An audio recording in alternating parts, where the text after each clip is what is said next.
full of laughs, because my co-host is one of your favorite comedians, and I love this guy. He's just wonderful, and he's from Philadelphia, South Philadelphia. Here is David Brenner.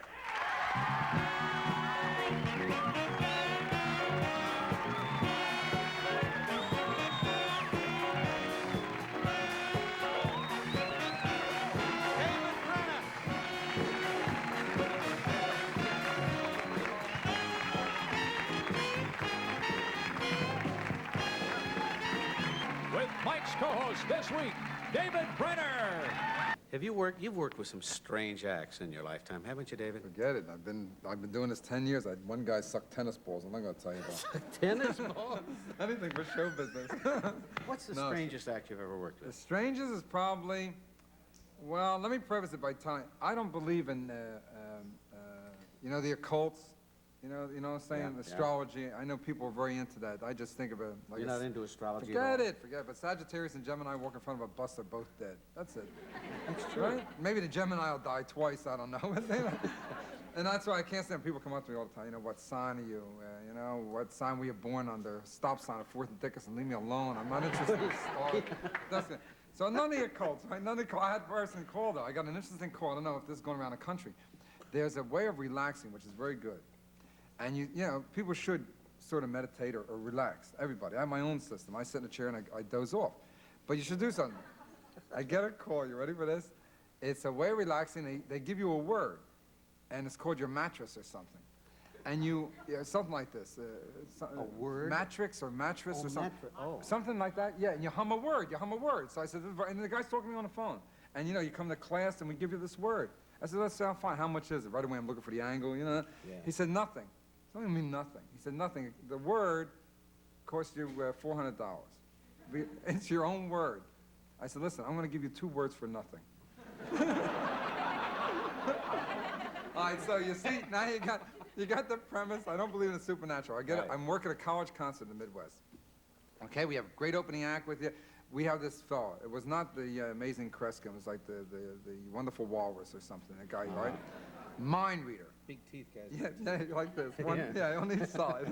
They said a mind reader, and I like mind reading. I find that interesting, you know, and that amazes me. Yeah. Mental telepathy, I'm kind of interested in. All right, that's the one thing that's not an occult to me. Okay, mind reader. All right, we get out, we fly out on a plane together. We get to the concert. This guy's a lunatic. We get there. I didn't like him on a plane so much. He had a ring with an eye on it. A real eye. I'm serious, yeah. And he sat talking, and you didn't know whether to look at his hand, or, you know, he sat there like that. I don't have a ring with the mouth open going, ha, ha, ha, you know what I mean? Sickness. We get to the concert, and they announce him. I get changed real fast to watch him, because he's going to do mind reading. Now they announce him. Now, ladies and gentlemen, the wonderful walrus. He has this weird music, and he comes out. I'm serious about this. Comes out, and he has a little gray and white hair, and and a goatee, which he didn't have on the plane. I thought it was his first trick, like goatee, boom, you know, and hair's hanging.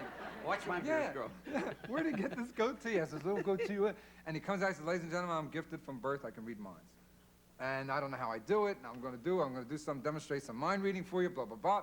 And he says, anybody stand up in the audience who has something in their pocket that has a number on it.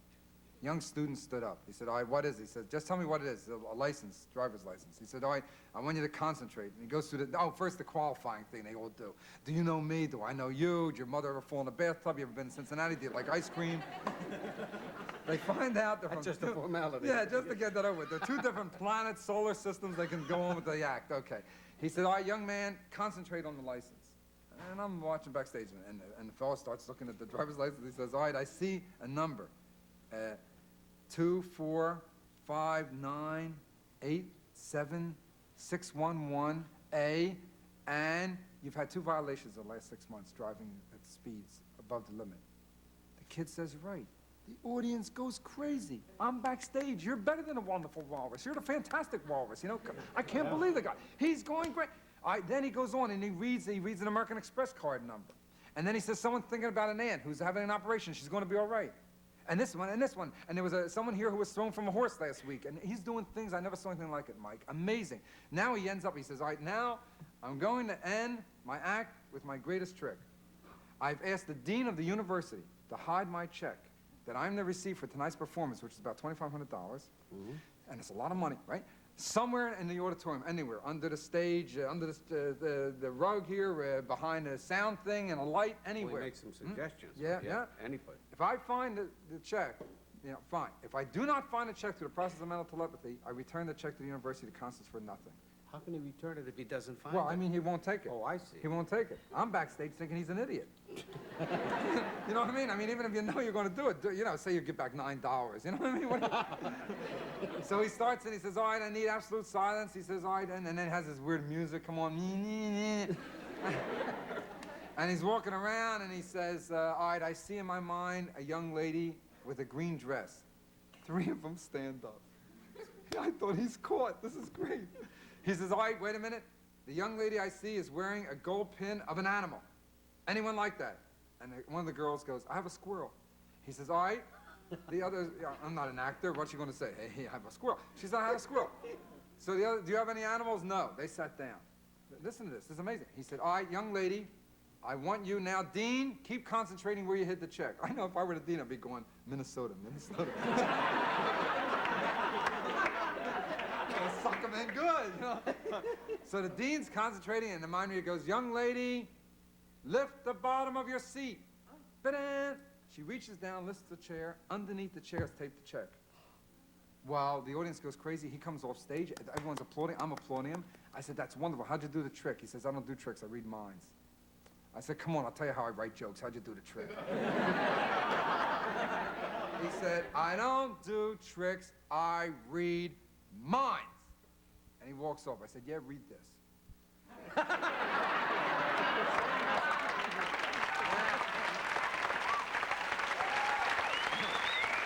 ready for a clue?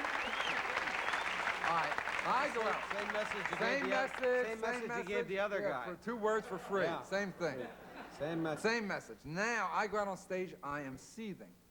You know what I mean? Not only that, you're angry. I'm also angry and livid. All these things happening at one time. I keep thinking, the whole time I'm there, I keep thinking this mind reader. What do you mean I do tricks? Come on, you do a trick. How'd you do it? We get done with the concert, ready to go to the airport, and someone comes up and says, we're going to you don't have to sit at the airport. We have a little apartment in the dormitory. We have drinks and cheese and everything. You can sit there for an hour if you want to. And the mind reader and I say yes. Of course, he must have known in the morning we were going to be asked this question. Right. I was more spontaneous. I just said yes. Now we go over there. The whole time we sat there, I'm looking at him, the mind with his goatee still on, the whole thing. And I'm looking at him, thinking, I hope it falls off of his drink. He must have known I was thinking that because he was drinking like this. Now, you ready? The great mind reader, you ready for the end of this story? This is wonderful. It comes time, a 3-room apartment. It came time to leave, to go to the airport. This great mind reader couldn't find his coat. And I couldn't resist it. I went up to him in front of everyone. I said, you know what you should do? Whenever you go to a party, tape your coat under a chair.